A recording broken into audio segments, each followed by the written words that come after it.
Welcome to another episode of the SENDhelp Podcast. And today I've got Terri with me. Hello, hiya, nice to meet you. That's good. And Terri is a business owner, pretty much similar to myself, and kind of made a very valuable service that's needed in the situation that we've got now. But I'm not going to butcher kind of anything more than kind of let her introduce herself. So this is Terri, and it's from Wyse Inclusion. Yeah, hiya. Thank you for having me on the podcast. It's really lovely to see all the work you're doing supporting parents. So it was really great to be invited on. So I'm Terri Wyse. I am serving full-time special school head teacher. But then outside of that, about 6 months ago, I started my own business that I'm just doing in evenings, weekends and holidays. Just trying to, as an extension of the work that I've been doing throughout my career, go on to help and support as many people as possible around inclusion and educating children with special educational needs. Yeah, no, absolutely. And I think that's kind of like a trigger word at the moment, isn't it? Inclusion. That's what you see. You're seeing it everywhere. Inclusion, inclusion, inclusion, inclusion. And just off the back, what's your quite heavy question actually? What do you think inclusion entails? What's inclusion for you?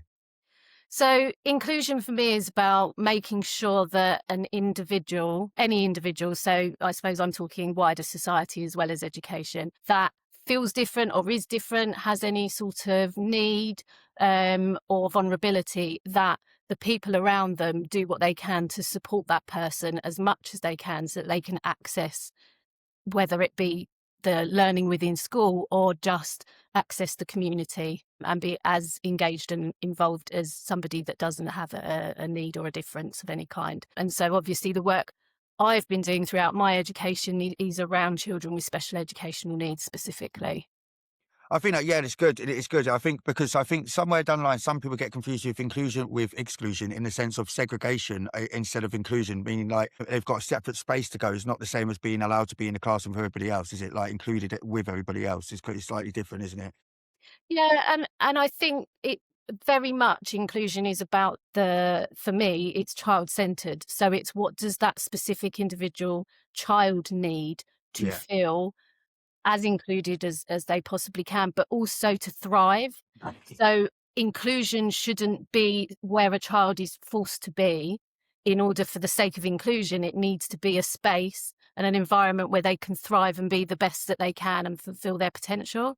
And that can be different for each individual. And so I believe that for us as a society and an educational system, for us to achieve true inclusion, yes, we need mainstream schools to be as inclusive as possible, but we also need alternative environments for children that really won't thrive in that larger setting, but might be likely to thrive and achieve great things in a slightly different provision. So I think we need it to be layered and quite flexible. Yeah. So what is it that made you kind of think that this is just something I need to do? What was the kind of issue? It goes back a long, long way. So growing up, I had nieces and nephews that were older, getting older. They were older than, as in they were coming out of primary school, going into secondary school. And whilst there were not children in my family that had received diagnosis, there were children in my family that were struggling. And I was late teens at the time. So I started to try and help and support family members as they were going through the education system, and then thought that I wanted to help and support children that were vulnerable or struggling. So back then, I was thinking about becoming a social worker. Luckily, it wouldn't happen now, but I was given work experience with child services and had 2 weeks on the inside, even though I was really young, working with a social worker. Got to the end of that and was very much started to become interested in psychology.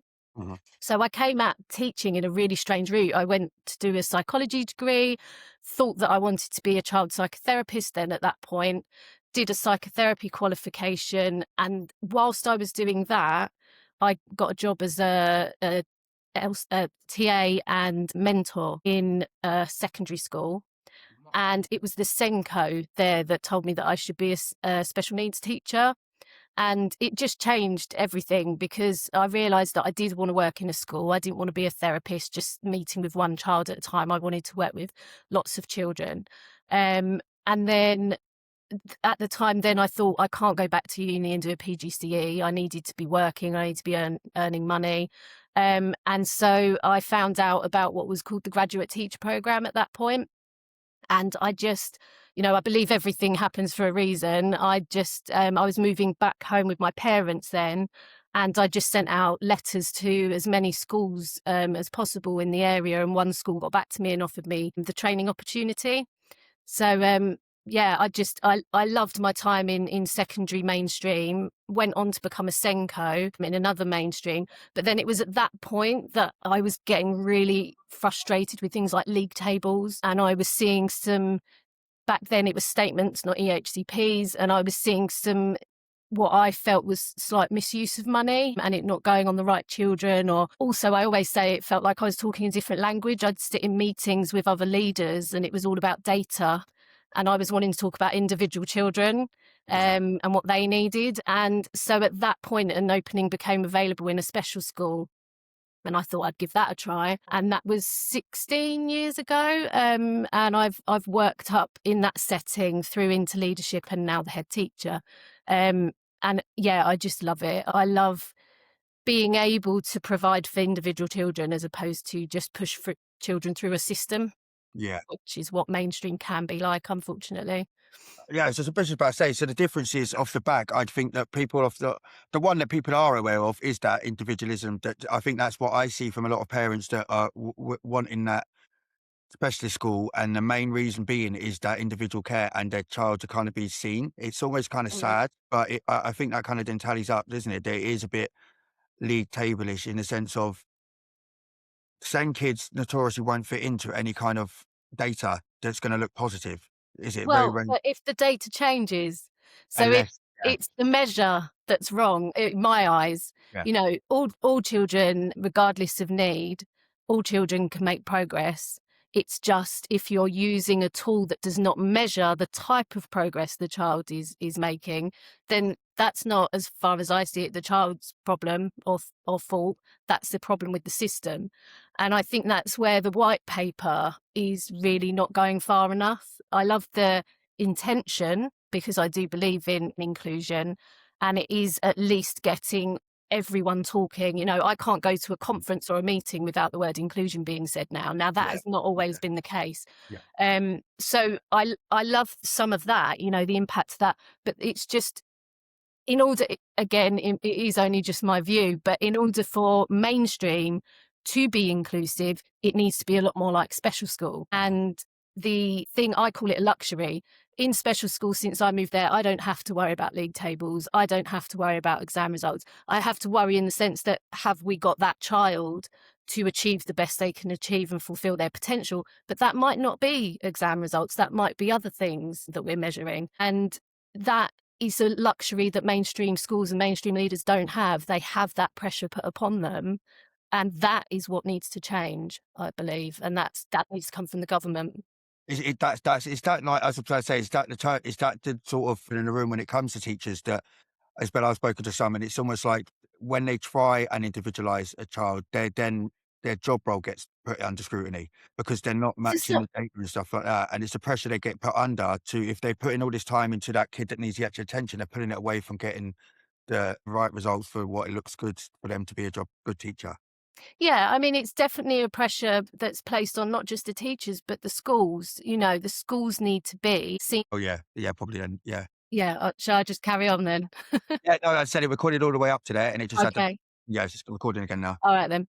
Yeah, so it's the pressure put on schools, I would say, as well as teachers, individual teachers, because in order to be seen as a good school, you need to be able to come out with a good Ofsted. You need to have good exam results, so that parents who want their children to achieve certain exam results will only think about sending their children to the schools that are performing well. And and again, this is something that I don't have to worry about in mainstream because we're always, in special, because we're always oversubscribed. But in mainstream, if you've got a falling role, that then puts everyone in jeopardy, the school, the staff, the children. So that it is this kind of catch-22 situation where I believe I haven't come across a leader or a teacher that doesn't want the best for their students, and that's all students, but they have so much pressure put upon them to achieve certain things, and without the funding and the staffing and the specialist expertise to meet the needs of all those children, regardless of their need or ability, it becomes an impossible situation that most teachers and leaders find themselves in. And that essentially is why it's really difficult to recruit teachers. And people that get into headship, we've only got something like 37% of all leaders want to be a head now, and many heads leave within the first 5 years. And it's because there's this real mismatch of the pressure put upon them and their ability to achieve what they want to for the children and the families that they serve. And it's just become, like I said, quite an impossible situation for a lot of people. I can sort of reflect back to when I was doing like the managing thing side of it, and when I was really surprised with what the manager role entitled. Like, so I imagined that just being like me being on the floor but be on steroids, but it wasn't. It was actually being removed from the floor and having completely different objectives. And like the more I was doing it, year by year, I was just getting further and further away. And it is like a business you end up running it like, which is like, even when you've got the care, and I hated it, and I didn't realize how much I hated it until I left.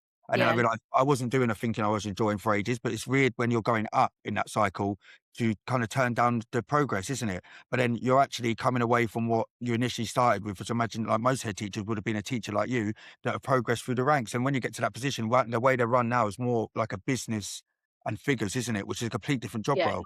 Yeah, it's the children that you miss. There are some smaller schools where a headship, you'll have heads that still teach quite a lot, but most heads, I had to give up teaching in the classroom because the role is so different to teaching, and budgets are just tighter and tighter than ever. And again, if you're in a special school, your budget is greater per child, so in a lot of respects it's easier. Some special schools are really struggling, but I think in comparison to mainstream, where again, even children with the more complex needs, they'll have less funding attached to them in a mainstream setting than in a special school setting, which I find really quite confusing, because my environment is set up for children with special needs, and yet the environment in a mainstream school might not be set up for a child with special educational needs, but they get less funding than I would to meet those needs, Yeah, which that just makes makes sense. no Yeah. sense. No. What? So when has there been overhaul on what they look at for Ofsted and stuff since you've been Yeah, teaching? so I mean, I've gone through many inspection frameworks, and one thing, when they did the new inspection framework, I don't think they went far enough, with the change. But over the years, inclusion has become key. And Yeah. again, that's something that was never really in those earlier Ofsted inspections.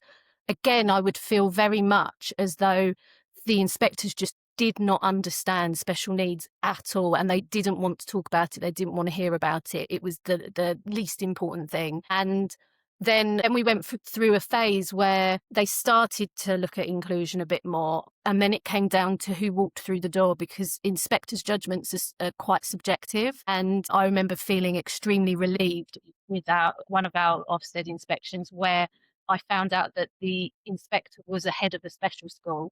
And again, everything, you just then know that the person you're talking to gets it. Mm.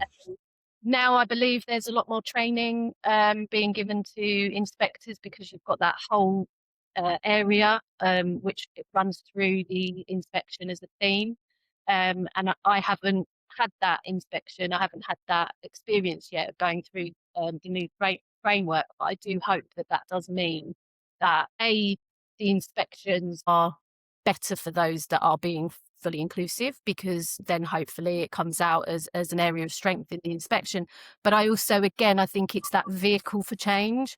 So hopefully now mainstreams are looking to be more inclusive, because it's such a key theme in the framework. But they need the money. That's the thing. They need the money to be inclusive. Because if you were smart in this day and age, you think that. Because if Ofsted, I think they'd mention that in the white paper about having like an extra category just for like cell inclusion and stuff like that. Because you could easily sell a school if you're throwing in numbers on how good you're running the cell inclusion, Mm, in theory. But then yeah. there's that, would that then be at a cost still to the school? Yeah. Yeah. because it's the league tables again. So I've worked in some great mainstream schools and we have great special needs departments. But then what you do is you attract, which it sounds so sad to say, but you attract more parents of children that are not going to get the full range of good GCSEs. And it becomes that cycle, because then you have the school becomes less desirable, unfortunately, for parents that want their children to do really well. And it's just so sad that becomes, when they one of the worst things I feel was that they brought in league tables in the first place, because schools should not be competing with one another. Yes, being ahead is a bit like running a business, but we're not profitable organisations, so we shouldn't all be competing with one another. No, But and it's that's not what your league business tables did. either, is it? As I said, it's like a government business. It's not even your own business, is it? It's not for you benefiting off all the work you put in. It's just a tick boxes for the government to get whatever that you probably won't even receive anything back that you need. Yeah. It is a shame that those sorts of pressures are put upon schools. And I really hoped, and I do hope, that the consultation for the SEND reform and the white paper, that they will listen to what the families and educators have to say as part of that consultation, because it has been an opportunity to have a voice, but now it's just waiting to see if we're all listened to, isn't it? Well, it nicely, just to go off subject a bit, but that ties into that. What's your opinion on the Gemma Collins? Oh, it was infuriating. Has to be It said. was just, at first, I just thought, is this some sort of joke, like a little silly sketch? And I was screaming at my phone. It was just so, like everyone is saying, they just haven't taken time to read the room. And I think the timing was so bad, it's, After they stopped just as soon as it closed, and they've not had time to listen and digest and process what everybody has had to say. They've already, in the wings, been putting together this PR campaign without knowing how it would land. And, I like to believe that everything is done with good intentions, but they should have just taken the time to wait and read and digest what everybody's had to say before coming up with a campaign. Because it's It just, just ties into what you were saying, isn't it, about them taking it seriously? That's why I asked, because it's not looking great for that kind of method, is it? When you've got, and I think that was the more thing that upset most parents anyway, is that you're not taking it seriously. If you're putting someone like that and doing it that lightheartedly, you cannot be. Like, even the things she was saying, just turn up to school, just concentrate. You're like, these are the triggers of the world right now. Like, you haven't even understood that saying them words was going to trigger, let alone Gemma Collins coming on. You still could have gave her a good script. and There's so many points that could have gone right. And I just think that a whole bit that's been missing throughout the whole consultation and all what's been put out so far for the white paper is there seems to be a real missing key part, which is complexity of need. Yeah. So they've talked about special schools only having the most complex children, yet they haven't defined what that is or what that means. And I think a lot of the parents that are feeling that they're not being heard aren't just the children that need to work a bit harder to get better grades. It's the children with complex needs, and they still are missing from that conversation. It's like, oh, they're over there somewhere. We're not quite sure what we're going to do with them yet, but it's all right. They will have EHCPs and they will be in special school. But there's no, we don't know as leaders in education, leaders within special schools, which children will still end up coming to us. There's this whole change in the category of need. So my school is a moderate learning difficulty school. If you look through the categories of need, they don't talk about moderate learning difficulties. So what will come of that? These children will still exist. So what are you saying? Where will they be going, and what will their education look like? And it's that huge worry of bits that haven't yet been understood. So we are all working so hard to try to be understood, and yet then this campaign comes out and it's like they've completely glossing over all of our worries and our fears. It worries me, because it's almost like they have that outdated view on it, and that's what's gone wrong and why they've missed generations. Is because when they first started diagnosing this, it was very heavily, especially autism specifically, I'd say, was put down to a learning disability. So if you had autism, you'd have a mild learning disability. So everyone you saw of autism had the mild learning disability. So everyone's view shaped around that kind of autism. Then I think they realised too late that kids don't always have to have learning disabilities, and people that could achieve could still have the same effects as these people who have learning disabilities and still have that same level of autism, but still be able to achieve. And I think they just don't know how to manage that. And it just grows every generation, isn't it? Every time people are having kids, it's that ableism of not being able to do certain things. And it's the confusion because they're trying to put everything into a category, aren't they? And it doesn't fit. If you have learning disabilities, that's the category, isn't it? So people that are going to be underachievers in mainstream school are going into it. And I think they're still trying to push that for what the specialists, these high needs are, when facts are, I know people that are getting kids that are going into, they're still in and non-verbal and in nappies that are still not deemed complex enough, that are going into mainstream schools with no support. And you're like, where's the criteria? And that'll be because they haven't been diagnosed with a profound learning disability yet. But then that diagnosis timeline is part of that issue as well. You know, if you've not got a system that is able to keep up with the number of children that are on waiting lists to get a diagnosis, that then impacts everything, because we're talking about, and again, this is a great notion which I hope comes to fruition, but we're talking about early intervention. Well, that's only going to happen if you can get to the root of that child's needs as early as possible. And, you know, they're talking about experts at hand, which again is great. You know, I've come through a time where we were able to invite in educational psychologists, and they were commonplace within schools, but we haven't been able to use an ed psych for years and years. And so hopefully we do see more of those experts coming into schools and helping and supporting, but it can't be more of just the same. It can't be more advice given to schools who then do not have the capacity or the funding or the resources to put that into place. It needs to be like that. The schools are redesigned to meet the needs of children with special education needs, with that at its heart, with the curriculum being looked at from that point of view. And that again, luxury of mine, we followed the national curriculum, but we're allowed to change it, mould it, shape it, you know, leave parts of it to one side, because we design our curriculum around the children that we serve and the needs that our children have.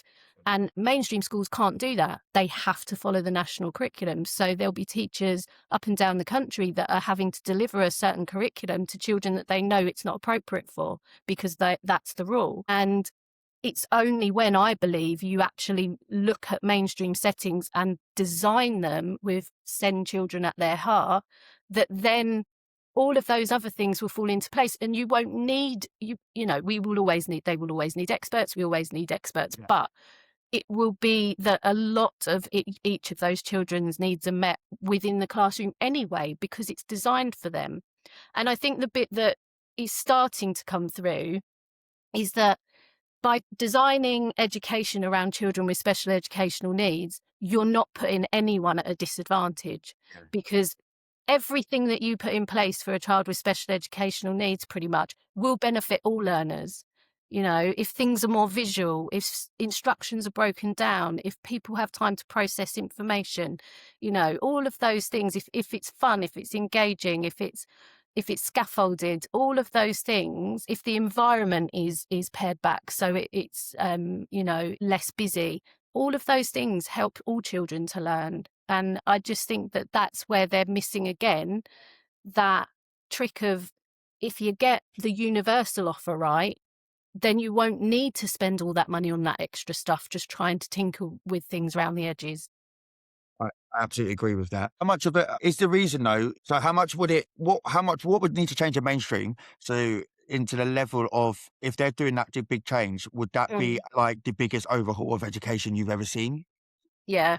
Yeah. So is that But we've gone through big changes in the past. And also, I don't think some of the changes that have happened in the past have, again, been done with good intention. And they did improve things to a degree, way back, before I was teaching. But then when they looked at equality, the Equality Act, that was huge at that point in time. And it was a big, big change.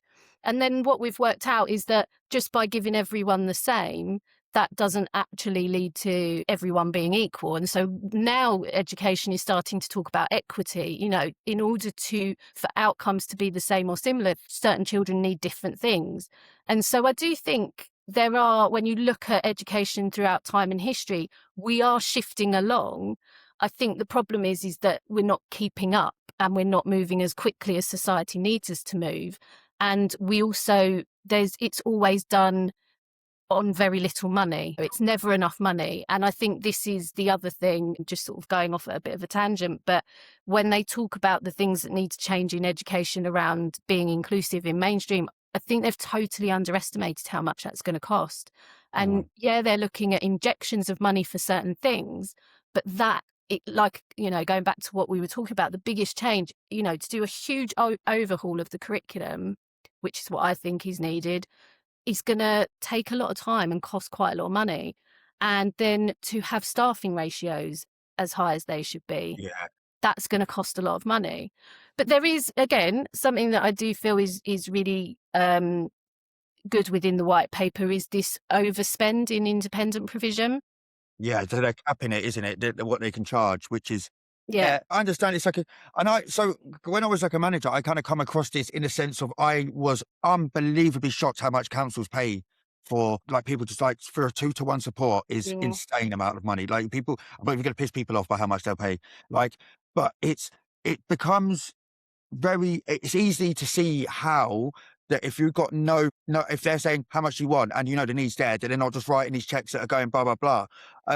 But I would say that the only counter through that is, as you said, they've underestimated the count of inclusion. So I hope that they don't cut it too much to the point that because the schools have got the budget for a reason. So they've got the fancy art and stuff like that. But that costs money. So if they're trying to restrict it too much, then maybe not. But as I see it from a manager point of view, it ends up then being a game about how much you can get out of the government.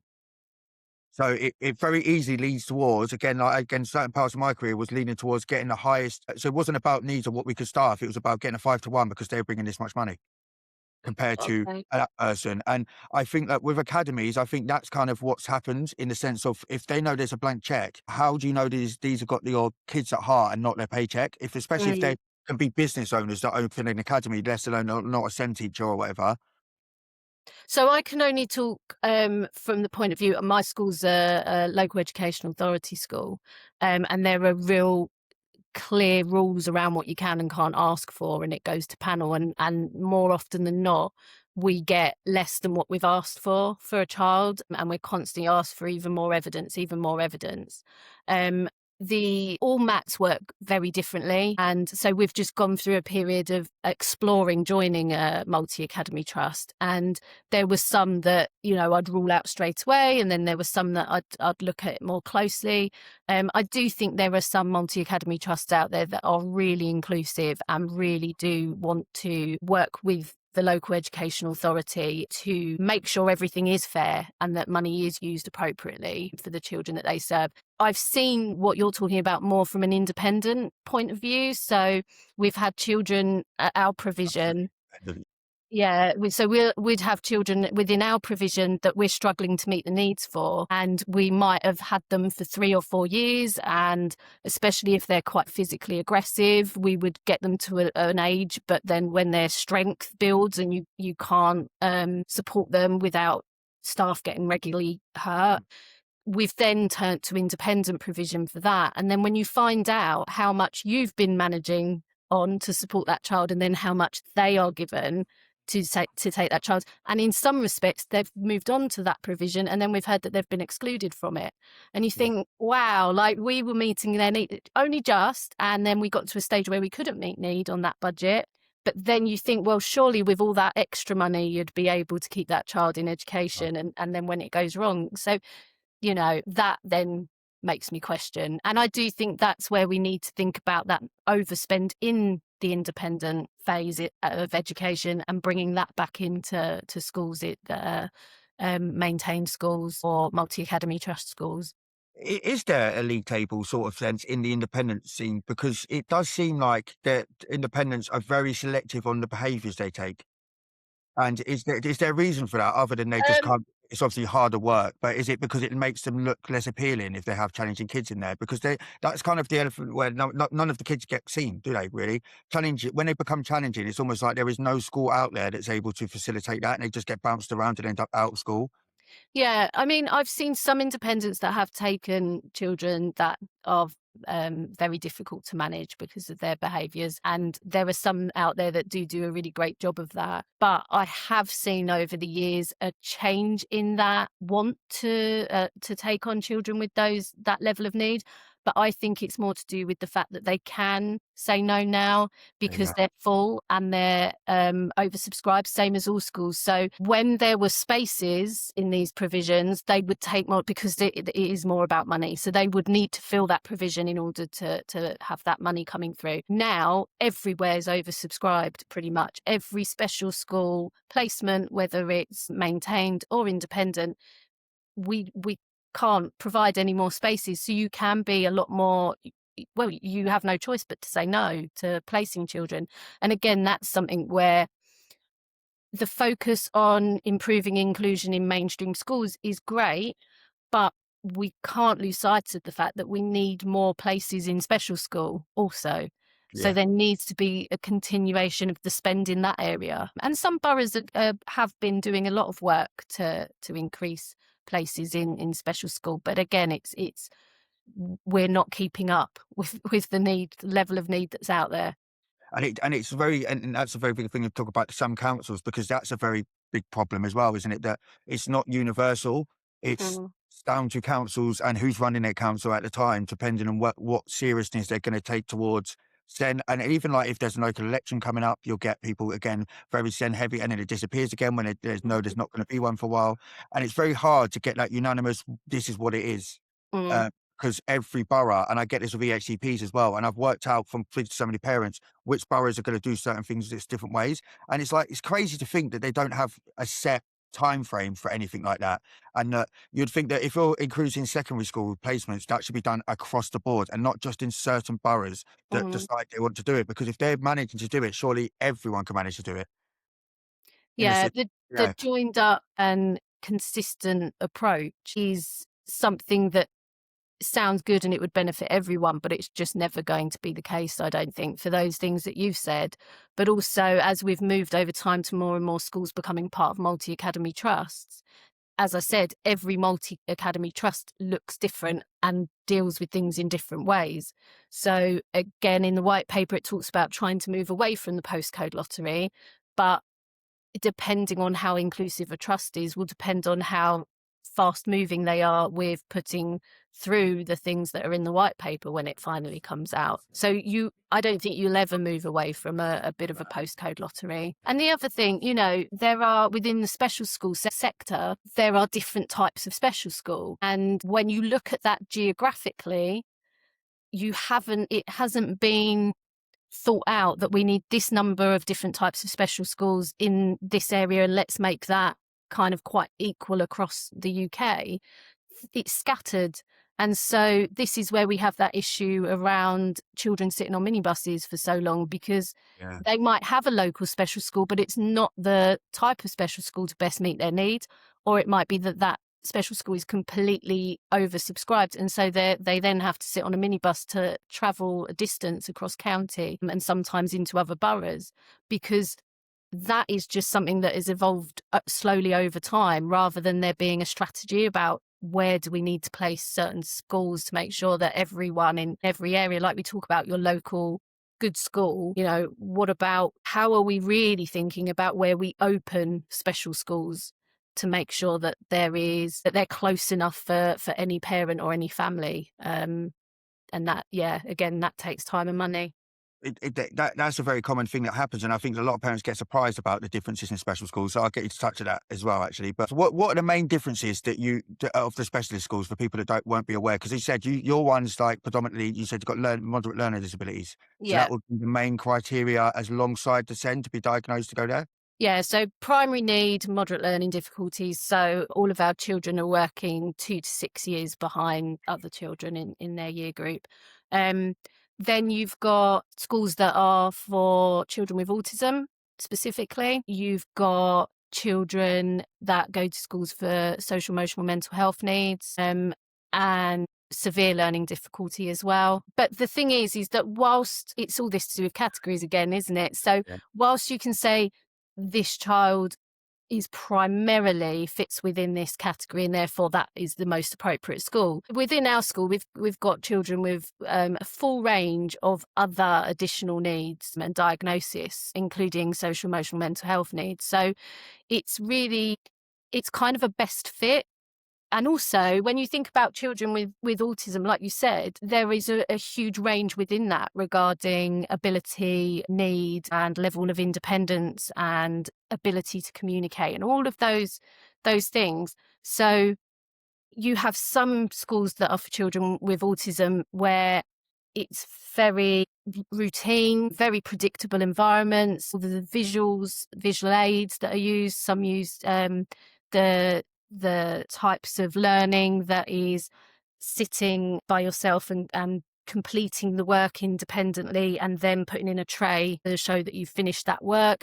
And that can be a really great environment for some children with autism, but not all children with autism. And so then there are other schools for children with autism that look and feel very mainstream, and they are I've seen uniform policies that are brilliant. We talked about uniform before, where the children, they're all so perfectly turned out and they're all accessing the full range of GCSEs, but they wouldn't be able to manage in a mainstream setting. So it's a smaller environment, more nurturing environment where the staff really get to know and understand each of those individuals to help them to access education.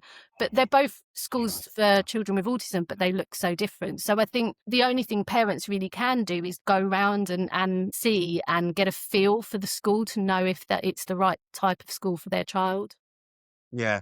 And I think that there is quite a difference, because the reason I do what I do now is from the love of what I've done from when I was working at school for like 5 years. And that was severe learning disabilities and with challenging behaviour, which is crazy to think that that was the criteria Mm-hmm. we took people on back then, because you never would go, oh, to give us all the challenging behaviour kids now. But they did. It was when you're that challenging, you go to this school sort of thing. And then when I grew up, my sister got diagnosed with autism, and she went to a specialist school, and I couldn't believe that it was, again, like you're saying, it was mainstream. And it was almost like there was all GCSE level, but it was almost like there was all handpicked, like to fit there. It was it's like the posh school. Oh, has it done again? Oh, yeah. Yeah. Yeah. So no, it was almost like a really, because I remember I was absolutely livid with my mum when she said she was going to send my sister to an autistic school, because my experience of working in one and the time at the time, it was loaded. I was thinking, why? Like, she's smart, like she can do like anything like that. And I thought she was going to ruin her life. And then I come across this school and I thought, oh, and it does really make a difference. And I thought, the school was I couldn't imagine her going to another school now. It was just perfect, And I think when you get the right setup with that school, when you know that there's a difference in the schools, you can really find the one that thrives. Where I was going with this is, how much does a parent have the input to say that, or will it be the local authority that chooses? So there's currently it's about parental preference.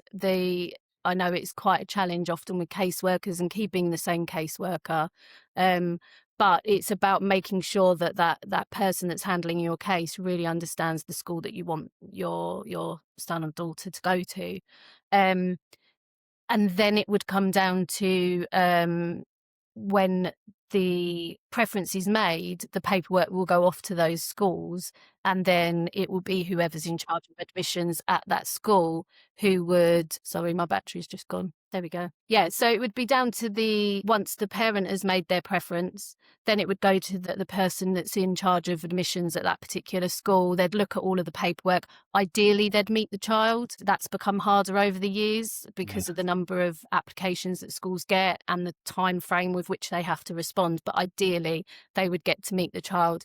And then the school would say whether they can or can't meet need based on the EHCP. And then that would go off to a panel.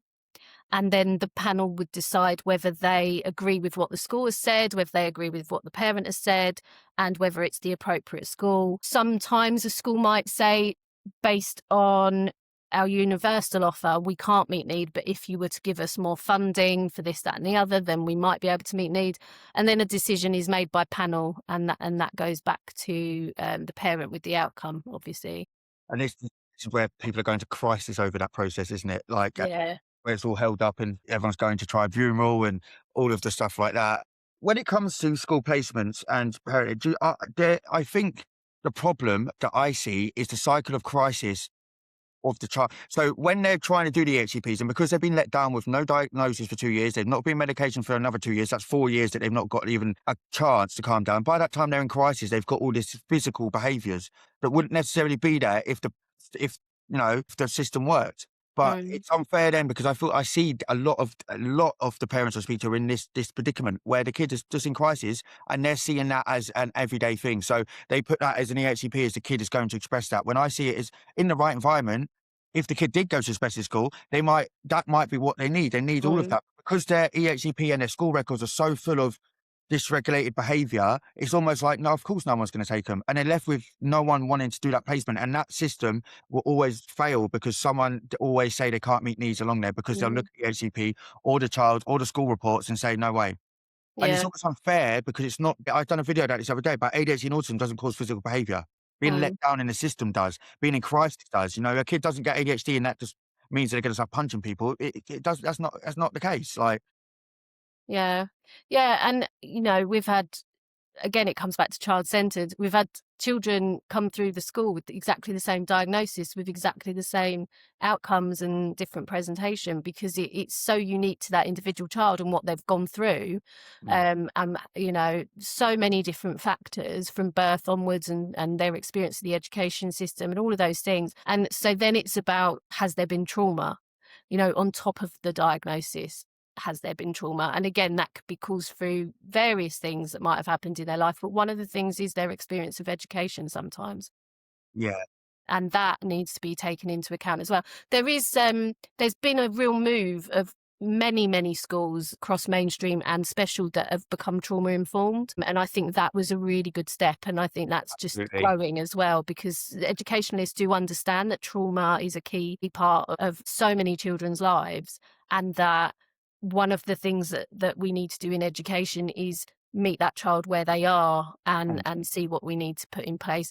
The big letdown from an education point of view, though, is the lack of health support there. EHCPs, when they were brought in, were supposed to be shared ownership, and that health would have an equal part to play as education, and that just hasn't been the experience, with the services being stripped away over the years. And as one of the real issues for parents, but it's also a massive issue for teachers and Senkos, is that to try and get a child a CAMHS appointment is just so hard. To try and diagnose, we fill in the forms, we send them in, and then you just don't hear for so long, and you're trying to help the parent to chase, and you're getting nowhere. And then the other thing that I think is a real shame is that the answer for so long has been to medicate. And I'm not against medication, but it can't be the only thing that you achieve through getting a diagnosis. It needs to be so many other things that should happen, rather than it just be, well, let's give the child medication. Yeah. And when I see it as well, it's very taboo in the sense of parents and medication for multiple reasons and factors. But one of the reasons is, I think they just feel like the kids that, as I was saying, were going in crisis, need the medication. And if they had the medication, they wouldn't be in crisis, if that makes sense. But it doesn't mean that every child, because they've got ADHD, needs medication. And it's the trauma that's given with the weight that I would argue causes the kids to need the so if you wasn't having a 4-year wait to get that decision to whether you wanted medication, and you had the option and understood yourself, because you're waiting 2 years to even get the answer to what to work on, it pushes everything out. So I would argue that the trauma informed works really well, because just by having one of these conditions causes its own trauma. So without anything happening at home, if you know that you've been on the pathway for ADHD for 4 years, that is going to have its own effect in the household, because of, again, parents having to fight, requesting, chasing up. So the whole environment causes trauma in that setting. And then I think that means, I think that's why so many parents seek that high medication where they didn't really before, because I think, well, they think it's a quick fix to stop it. And I argue sometimes with a joint diagnosis, you're actually just changing the support. So if you medicate the ADHD, be aware now you're going to have autism shining out.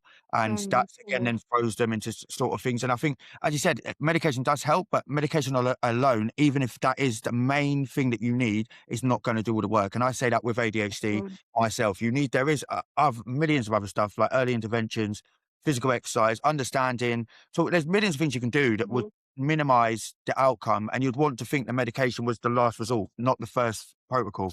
because Mm, it's not downside of business. It is a strong medication. It's a controlled substance, and yeah.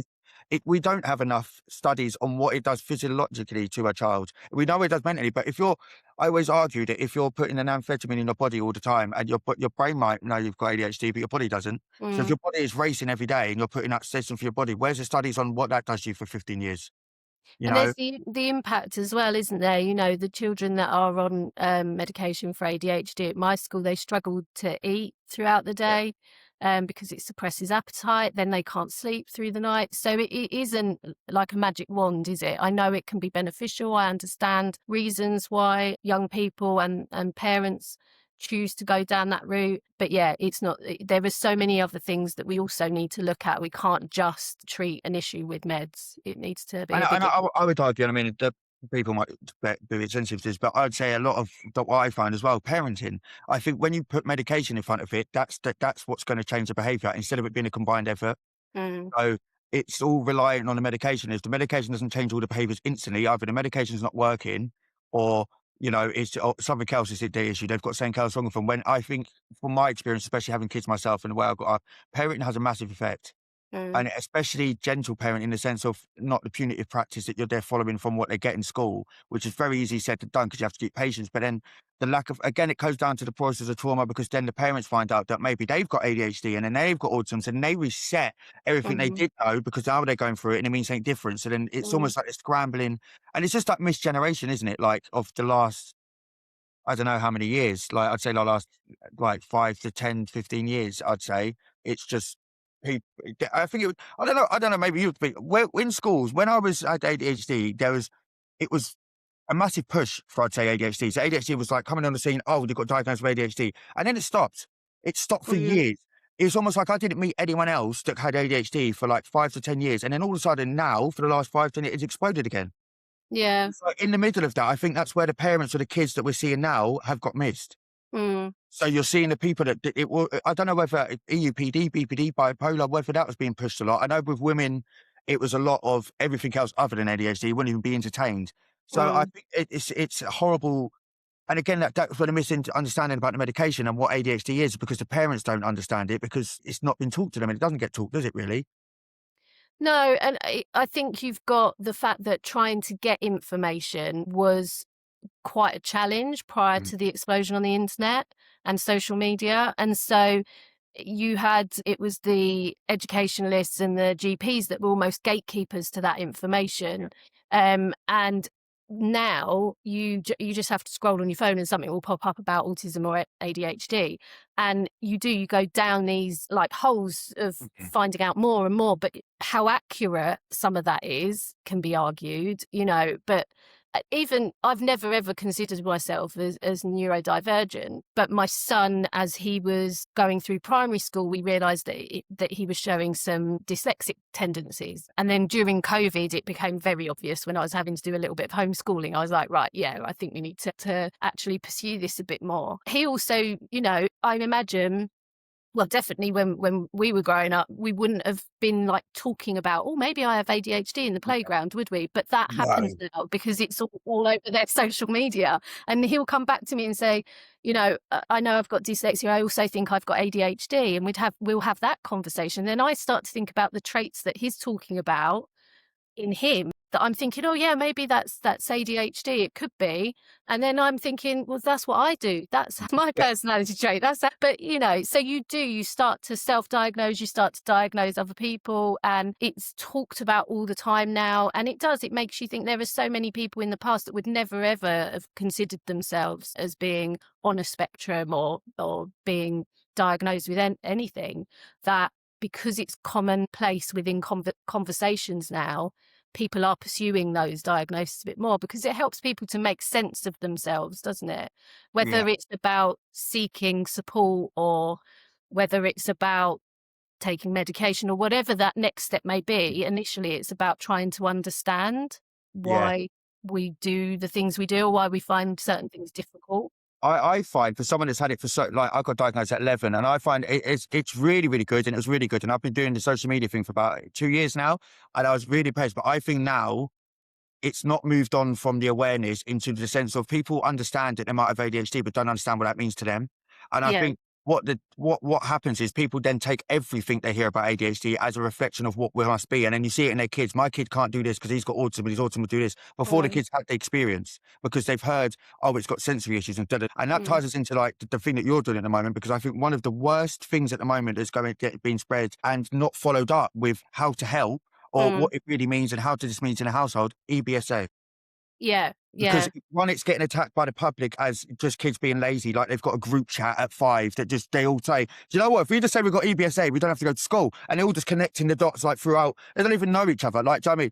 But then the other side of it is when it's been told to parents, it's almost like then, oh, but they're not going to go to school. Well, that's just them. They don't. And and PDA very tied together quite combined, don't they? And I think when you give that from the social media side, as a parent, you look at that and say, well, what can I say to my kid? Nothing. They're just like this. And it's almost like well, if I can't tell him to go to school and I tell him this and this is going to set him off, what do you want me to do? And that's the danger of not having a follow-up, because parents get stuck like that, and then kids get stuck like that, and then kids get more and more control of the household with PDA and EBSA, and then before you know it, the parent or no one in the family's been out for like the last 2 years, Mm. like, and it's like it fuels the awareness, but too much awareness without any solutions or managing it causes issues. And I think, as I said, what you're doing with EBSA is very effective because it is giving people the awareness of what it is and how to help. Not it's something that it just is. Mm. I think to a trauma a therapist, you're saying that it's something that has to move on. Like it's an anxiety based thing that you could, with enough work, get that removed. Not like it's more like a forever diagnosis that Mm. they're never going to go to school. And I think that's with where we're at in the moment, with parents thinking EBSA just means they're not going to go to school ever, instead of seeing it's an issue in school that I can kind of work with someone to fix and get to a different point.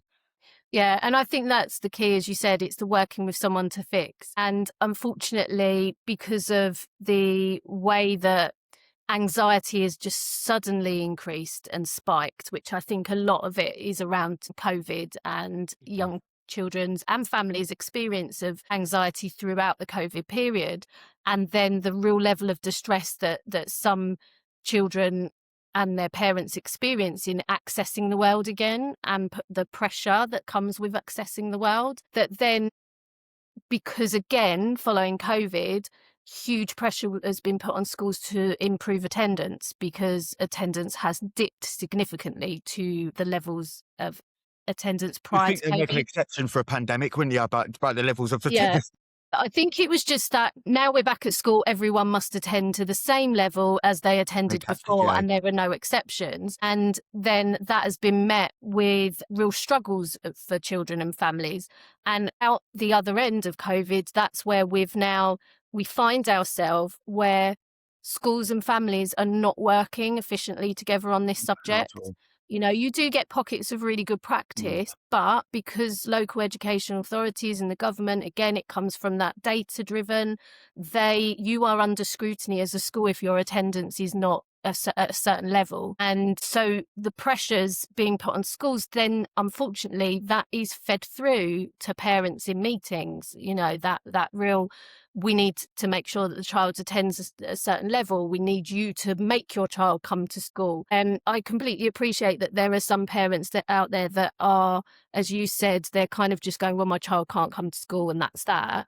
But there are also lots of parents that are desperate to find a solution and want their child to attend, but they see the damage and the distress that is being created because they're being pushed to attend too quickly, and that their anxiety levels are through the roof, and parents just don't know what to do, but they're not feeling it. Come back to the white paper consultation, a lot of parents don't feel that their schools are listening to them or No, understanding no. them.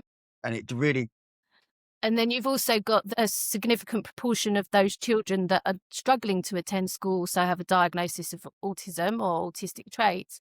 And that just becomes another barrier where the parents are feeling like the schools are not meeting that need. It just becomes this cycle of all the adults wanting what's best for the child, but not working together to achieve those things, and not seeing it from each other's points of view or sides.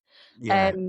And that's what so myself and Rachel Helm of Helm Education Consultancy, we met online around the topic of EBSA, and we decided that we wanted to come together to do something about that joined up approach, because I do believe that when adults work together, they can achieve really, really good things and great outcomes for the children. And every parent wants what's best for their child, and they not only are very passionate about that, but they're trying to navigate a system full of challenge and where they do not have control over that system. And being an educator and leader on the inside, yes, there are pressures, but at least we know how to navigate the system. We know its limits, we know the pressures and all of those things. But I think it's just about coming to those conversations with real empathy and understanding. And everyone, I do believe everyone in a situation like that, they really do want what's best for the child, but they're all just struggling to provide that. Yeah. So that's what we wanted to do. So we've put together a webinar that's just for leaders in education, another webinar for families, and that's more information sharing about EBSA, what it is, our experience of how best to support in those situations. And then the workshop, we're bringing both families and school staff and leaders together to have those sorts of conversations, and so that everyone can see that situation from everyone's point of view, so that then they can take that forward into their own situation to tackle the issue better, hopefully. That's a very brave thing to do. Whoa! I wouldn't even know how to start to manage them two groups getting in the same room together. But no, that is exactly what needs to happen. And myself, I've been bad for it because I got caught up in it. I normally, as I said, my channel's a comedy show. For about 4 months, it wasn't. I was pissed at schools because of what was going on for my son. But then that took me to a darker place of petitions and all sorts of stuff. And I think now with the white paper, what it's actually done is given us a clear rallying point together, because for the first time publicly, we're both saying the same thing, parents and teachers. This is not going to happen. We need to help. And this is where it needs to be funneled. And that's why it's important people doing what you're doing, because it is, you're right. Everyone has the kids' interest at heart, but when the stresses of the world, you kind of get pushed into a side, don't you? Parents versus teachers. And I think even a diagnosis that's called emotional-based school avoidance, automatically, just the name alone is going to put the parents back up against the school. Because what are you doing with my child? Yeah, it used to be school refusal, and then they changed it to avoidance. But now a lot of people are not using the A for avoidance, and it's anxiety. So where I am, it's emotionally based school non-attendance. So it's got the N in it, which I feel is a better acronym. We all hate acronyms, but because it's being factual, they're not attending. So then it's about, well, how do we get to the root of what the emotional bit of that is, and then try to work together to address that.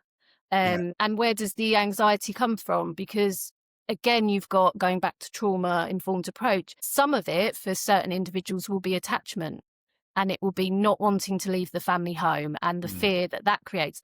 But a lot of it might be about the actual setting is causing the anxiety. So what do we change about the setting, the school, the environment that will help that young person to feel comfortable and safe in that setting? And then you've got the fact that some of it might just be about trust. They might feel that there was a situation, and it might have been one situation that really affected them, caused trauma, and led to that inability to trust being in school or leaving their parent. And there's no one fix for everyone going through that issue, but it's for the adults to come together and work out what's best for that child together, and then small steps, and being willing to, often it's 1 step forward, 10 steps back, and then you have to adjust again. But if you're doing it together and you're joined up in that approach with schools and the families, then you're going to get much further for that child than if you're trying to do things differently, and basically creating a bit of conflict and a mismatch. For the younger generation out there, what's happened? So why is there all of these kids coming out of school? Because I remember when I took Calvin out of school to change school, my dad he didn't really get involved. He took my head off because he couldn't understand it. He's like, well, you take him out of school. You don't take him out of school. You don't leave school. You can't leave him out of school. And the panic. But for everyone that doesn't understand, and is listening to the media and just saying that the kids are doing it by choice, what is it that you're seeing why these kids are going through this? And it seems to be. Oh, it does seem like they've got a group chat and they're all letting each other know in a weird way. As much as we joke about it, but it does, because no matter what county you're in, I speak to people across all over England, their kids don't know each other. They're not speaking to each other. They're all doing the same thing. They're all struggling to getting into school or staying in school.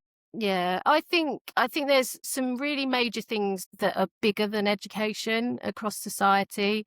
I think the level of anxiety across both children and adults has just spiked, and the messages we get constantly through social media, through news, what's going on in the world, and the cost of living crisis, we're all living in fear all the time. And the only way you kind of can switch off from that is to shut yourself down. But we're all scrolling all the time. And I think anxiety in general has increased massively for everybody.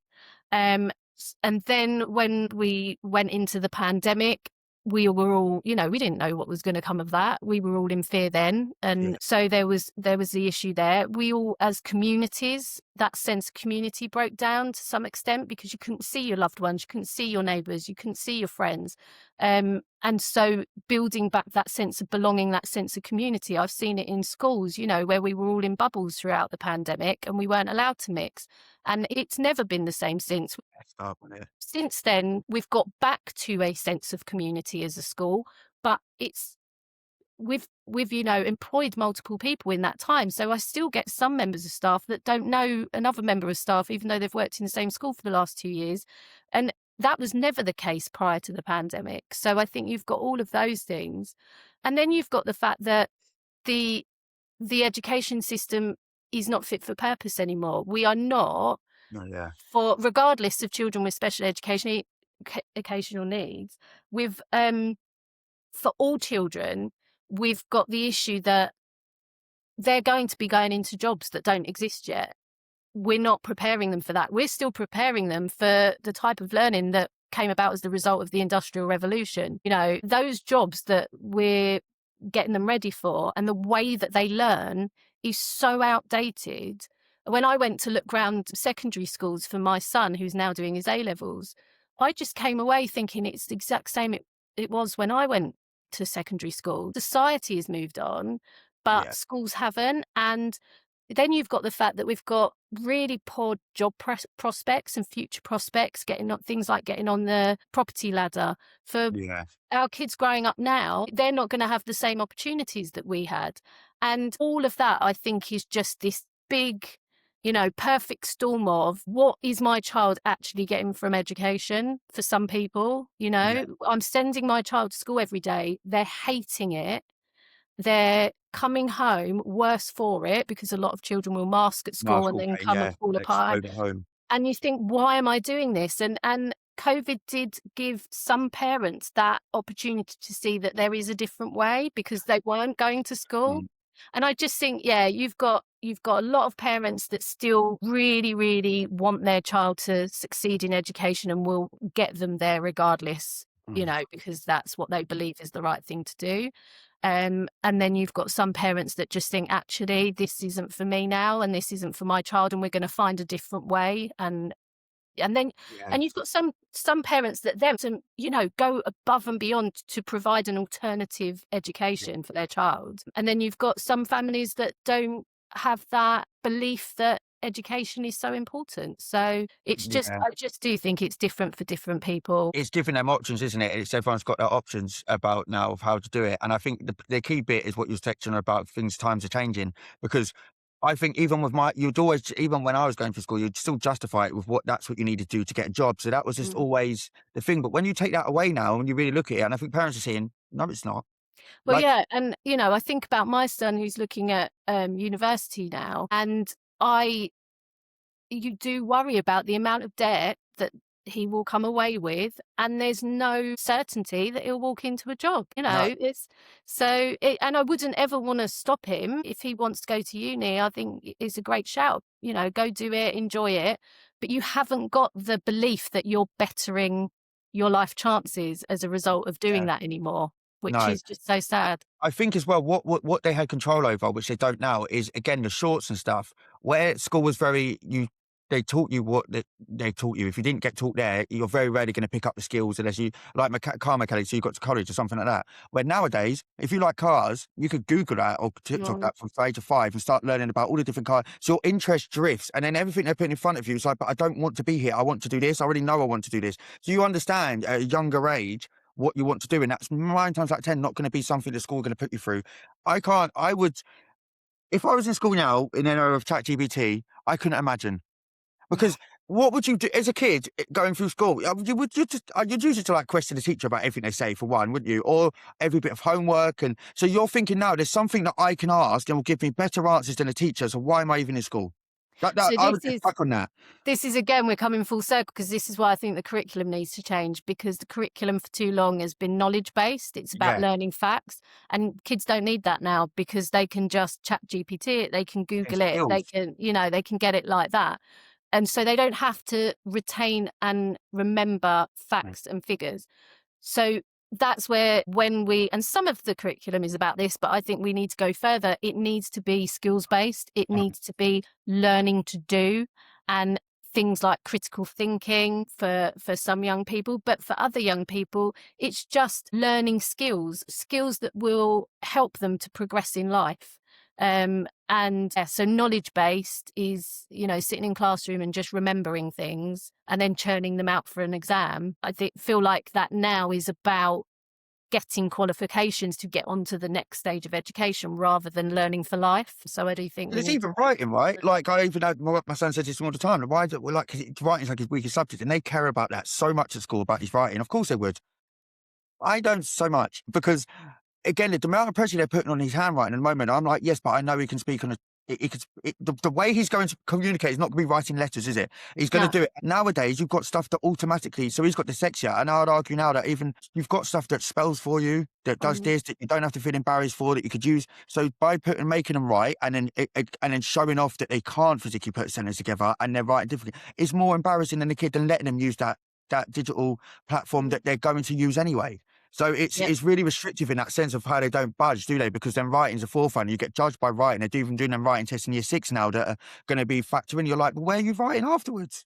Yeah. Like, everything is going digital. Even like when I was doing, I said that everything, NHS is now digital, everything, isn't it? Everything is going to end up digital. So why are we writing everything? I don't understand. I think it's always good to gain those certain skills to a point. But then beyond that, because my son's the same, with his dyslexia, he was, before I knew how to use any sort of form of tech, he was showing me at the age of like 3 or 4 how to, you can now speak to the internet. And I was like, what? No, don't be so stupid. You can't do that.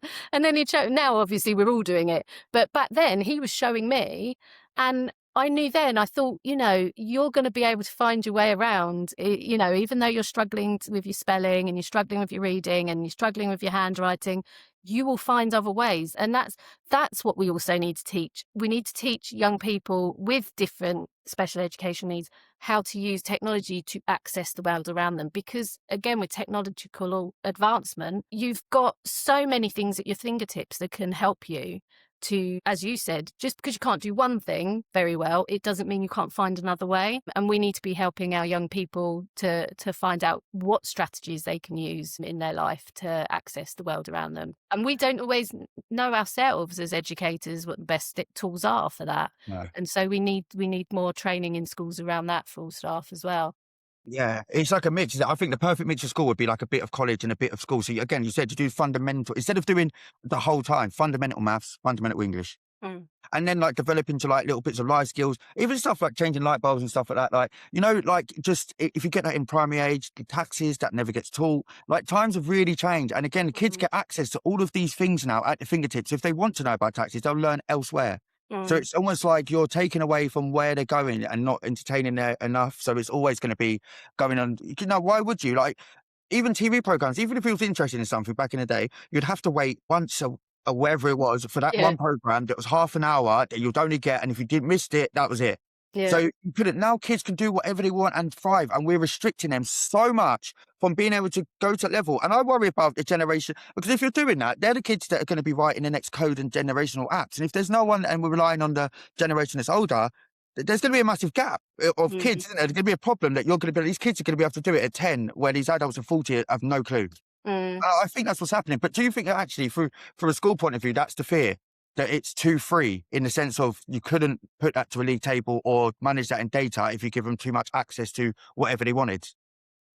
I think there's got to be structure in a school day. I do think so. Again, going back to special school and there being luxury in the curriculum, we do lots of different learning that is practical. So, for instance, our rewards program in my school, we set up a few years back that they earn a currency. So we have like Monopoly money type stuff that's our own currency, and they take on jobs for salaries, or they get given the money for the fake money for effort and work ethic and achieving certain things. And then we have a shop and a bank built in school where every child has an online bank account and they get to save those. They're called acorns, our money. And then we have our Key Stage 4 pupils go for a job where it's a proper full-on interview, and then they find out in the post whether they've been given the job and whether it's either a manager role or an assistant role. And then they turn up for shifts and they're given more of the acorns, and then they save and save and save, and then they can spend in the shops. We have things that are on offer and that they can buy. And attached to that, we have an enterprise program. So we run mini businesses, and it can be trades, or it can be the hair salon and car washing and different things like that. So it's very much about preparing for the world of work. Now, I know mainstreams that have picked up on that, and they're wanting to do those things. So it's just about getting creative some of the time and having brave leaders that will go, yeah, that sounds great, and I think our kids would get a lot out of that.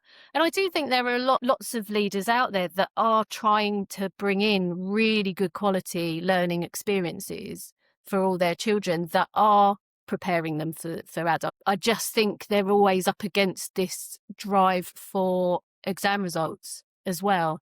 So it's about what space can they give to those sorts of learning opportunities that don't take away from getting the grades, basically. What do you think about the social media people that are cropping up, that are teachers and in the field that are getting like a name? But there's like a Mr. G ADHD teacher, and then you've got a couple of other word teachers that are doing the SEN. What do you feel of that aspect? Because as much as you've been saying in this conversation, I feel if it's all right in saying you're doing all this stuff, but I know the realities of school and you can't be. If that makes sense. And I question, where is that coming? Would that be more? I would worry there's a conflict of interest. I don't know enough about that teacher that you've mentioned. No, so it's not just it. I think he's one I like. So, but there is other ones that are very using it. So, like Teachers Talk Radio. Have you heard of that? No, only I heard you mention it on one of your posts. So there's a new thing that's cropping up. So like Mr. G's like an old school one, and he's like an ADHD teacher that's really good, and it's kind of like that's how it should always be running, honestly. But then since then, there's been people are using like being a teacher as a selling point of the way. But what's happened is that things like Teachers Talk Radio that have come up, which are very, it talks for teachers, but doesn't talk for teachers because it's the only platform they got. And these are very, I'd say, misogynistic, very old school teachers, not very SEND friendly and very open. I mean, there is teachers in there that are great and you get it, but because it's an open platform, as I said, it's a conflict of interest to get your political views round than it is working together to sing from the same hymn sheet. I just wondered how would you say, so like what you're doing is what I was trying to go with that. It would be amazing. It'd be good if you got that like on camera and stuff like that to do it. But then I think on the other side of it, you'd have a lot of friction from there's a lot of other things out there that say that they don't include kids for SEN. And that's an actual talking point and what people are getting views for as teachers. And I really worry about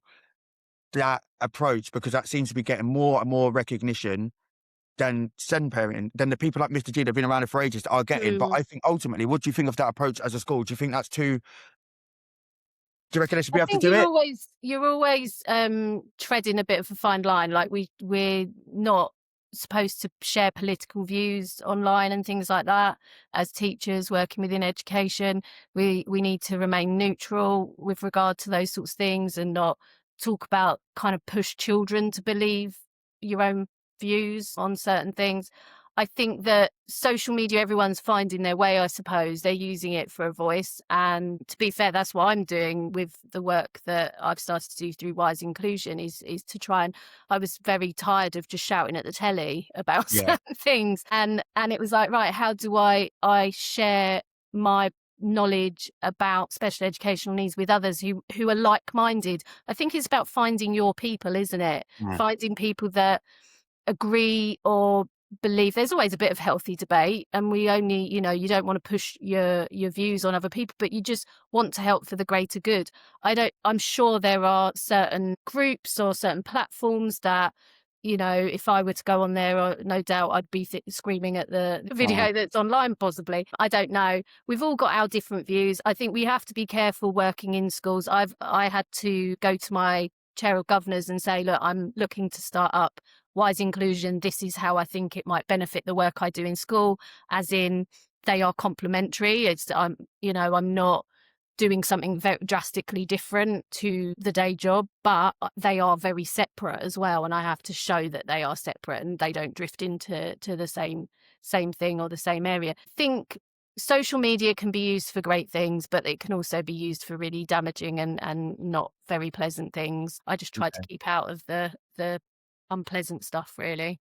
Because it makes it look like it's, and it is unfortunate because I speak to enough teachers that are like SEND friendly, but it makes it look like there's a divide in the approach. So it's not so much about whether you're going to get the funding or not, is whether enough people believe that SEND's enough of an issue to bend to get that support. And I think when that's on a public platform, I think that's really open, and it's almost like an inter-house. It's almost like the ADHD and autism debate, isn't it? ADHD gets all the attention at school and autism gets missed out, and that, that sort of thing. But it's almost like it's weird to see the world we're going in that's dictating views. Because again, right, we're talking about that people get into social media and they get scared and anxiety, and it's like, if that's kind of, you can't even unanimate on the internet about the approach of whether SEND kids should be included into schools. And I think that's very dangerous when everything is up for subject discussion, which I realised knowing my own channel as well, which I know that, again, accidentally setting off everyone else over school uniform. Like, people get really, really, really invested into, like I said, you're not having a bad day, but on a bad day. 2 days you've been arguing with everybody, but it's hard to think about where you draw the line of how much your opinion can influence people in that sense. You know what I mean? Like, you could look at that and people would be like, and you get the angry old generation, people would believe that, yeah, my kid's not got this, they won't go diagnose, yeah, just get on with it. And I think that's more harmful. But then again, that's people's views. But then where's the line from views to effective practice, to what everyone should be doing, to what everyone should be entitled to have a view on? Yeah, and so you do have in schools a lot more focus on research-based evidence now. Schools that are well-led will talk about, well, where's the research? So it's not just the person at the top of their specific view, and we're going to do it this way just because that's what I believe. There is an expectation that actually the stuff that you're implementing is based in evidence. So, yeah, I know that it is quite harmful when people have a certain view and they're putting it all over social media, and it can really impact people's beliefs and emotions. I suppose we all have to make sure that we turn off that when it becomes too much, that we're only focusing on the things that are helpful for us when we're viewing social media. But I mean, I always try to be optimistic. At least everyone's talking about it. Yeah, that's why I say the comments. At least the discussion has yeah. been made, isn't it? You've got people talking about it openly, and it's really occupying their brains. So it's getting a subject out there, isn't it? Yeah, and coming from a time where, it was, is anyone in education going to talk about the special needs children? That's when I first started out in education. It was such a sidelined conversation where it's everywhere now. And hopefully through the greater good, we're moving in the right direction. Like I said, we're not keeping up as quickly as we should regarding demand for it, but at least we are moving in a direction that I think will ultimately be helpful in the longer term. I think absolutely. I think it's great to include that, actually, because I think that it is, no matter what is going on at the moment, it's all going in the right direction. Eventually, I can't see a mass resistance where they're just going to go back in time 50 years and put them in asylums and stuff. It's not going to happen, is it? It might take time, but I think that we are on the right path eventually to get in. I don't know what it is we need, but just to get in heard, I suppose, and listened to, and then the future shaped around that, I suppose, isn't it? That's what we want, isn't it? To be people in the professions and people that are the parents, all to kind of be listened to and spoken with instead of spoken at, I think. And I think that's, again, with the Gemma Collins and stuff, that's a perfect example of being spoken at rather than with it. Read the room. You're not in the same wave and everyone's like, you know what I mean? Like, so, but I think, again, people could say, and people did put comments on that, look how good that was for a PR stunt if you wanted the objective to be people to be talking about the education of health, the DFE. It was the most amazing thing. And since I was that, I was like, is this the most genius or thoughtless PR marketing ever? Because you wouldn't have, if you put someone like less known, it wouldn't have blown up. People might not have noticed it. But now everyone, even if they didn't have an autistic person or not, knows because it went everywhere. And without knowing it or not, you've highlighted the issue in schools because people are talking about it. They've said, haven't they, the DfE, that it was about reach. It was about the number of viewers and followers that the GC has, and that's what they were wanting to get from it. But as much as it annoyed the SEND parents, it did annoy a lot of people. Yeah, it really got all of us. But it actually, and the people that work in SEND, but again, you can't argue with how effective that was for a PR campaign. If your job was to get as many people to talk about it as much as you can, job done. Yeah. I just wish you really thought about who it was and what you was actually saying by doing that. It's about how upset everybody felt, isn't it? And that did they or didn't they understand that that's how it would land? I don't know. I think they did. I think they just know that again, that's what sells in the media and everywhere, isn't it? The controversial stuff is what sells. The more that people talk about it because they're angry. I know it. Again, and that's what, going back to them things quickly, it's good to see the teachers that do stand out and go against the grain and do, look, this is what we could do for ADHD, because it is very hard to do anything that's not going to be scrutinised in that sense, isn't it? Like anything you do is going to be left to some kind of scrutiny, but to make the effort, it's a lot easier to make people angry than it is to do something nice. So to put yourself out there to say, no, look, we can do this for ADHD kids. People ain't going to give you the views, the interaction. You're going to think you're doing it for nothing. So you're doing that for the kindness of your heart. Whereas anyone could put a status saying something outlandish and get loads of attraction on it. So it's easier to be the people that have the views and stuff than the people that are helping. And so I do have respect for them people doing that sort of thing, because it is hard. And again, I see that comment section. They get teachers, even their own kind, like going, yeah, you've done a teacher, you just don't know what kind of school you're in, blah, blah, blah, blah. Like, and it's just like, you're just trying. Kids are what they're trying for. And I think people miss that in all of this, isn't it? But I do believe that the majority of people that go into teaching and stay in teaching are there for the children. I think that somewhere along the line, you do get a small handful, I would say, where it becomes about their ego potentially, and they want to achieve something other than just meeting the needs of the children in their school. But I think on the whole, it is a caring profession. And I think that, as we said earlier, it's that ability to come together. And I think the SEND white paper and reform is an opportunity for teachers, leaders and parents all wanting the best for children with special educational needs and all other children, because it's whatever we do for children with special educational needs should benefit all children, and fight together, push for it together is really important. And rather than, just going with the norm, which is it feeling a bit school against parents, which it doesn't need to be. It really doesn't. The government really instilled that, I think, as well, a lot. Because in like the Sun headline will one day say about kids ADHD being underdiagnosed. A week later will do parents are pushing kids to get diagnosed at a young age. And it's just like, you're playing both sides. Yeah. Anything to like whip people up and get people upset, really. But it is important. And the other thing that I think is often not really spoken to is the fact that, because we always think about schools against families or families against schools, but actually, when you look at the population of teachers, how many of those teachers are neurodivergent themselves or have children or members of their family with special educational needs? We're all affected and have experience of what it's like to be in a society and go through the education with special educational needs or neurodiversity. And again, that's where it becomes far more nuanced and complex than just, it's so easy for everyone to go, oh, well, all the parents are complaining, or, oh, well, none of the schools are looking after children with special education. And it's very rarely that simplistic. It's, we're all trying our best to navigate a broken system, and it's the system that needs to change. It is, it is. And I think that's true. And it is powerful. And I'm going to try and actually help that conclusion over the summer and going forward, because I did notice that in the white paper about it. Just for this is the only time that I think that you could rally against it, because I'll be mad as hell now, and I'll say this to every SEND parent out there, if we dare, this white paper gets introduced in 2030 and then we start blaming schools for not being able to cope, because they have said it from the beginning, and we can read that and see ourselves as parents that they're not going to be able to cope. We're changing the bar to the non-complicated, the EHCPs change. So we if we're not working together by that time, what are we really going to? It's just, come on.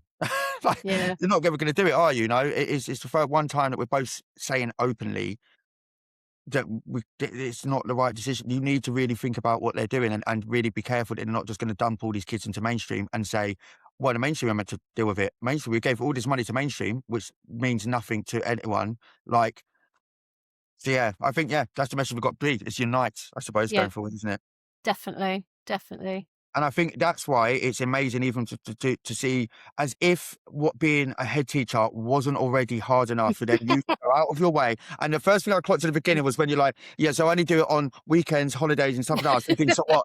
Every day you've got no days off. Like, I get very bored very quickly. As my boys have grown up, they're in their teens now, so I just find myself thinking, oh, what shall I do? My mind just is constantly drifting. I'm a very yeah, boring person. It's just all I think about is special educational needs. So that's yeah, I think brilliant. might as well put that time to a bit of use and try and help and support where I can. And some of the work I do is about supporting other leaders, because I know the pressure on leaders they've got so many plates spinning, so many things being pulled in every direction. And now they're being expected to really, make huge drives forward with inclusion on very little funding. And so if there's anything I can do to help and support them as well, then Yeah.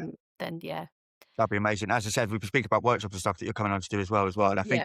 there's even around the school. And I think, again, I wish we could just copy and paste you everywhere. That would just be the ultimate That's solution, fine. wouldn't it? Like, it's really annoying that, that But again, you'd it's be standard. surprised. You would be surprised how many head teachers are out there that are really passionate about trying to improve things Well, around inclusion.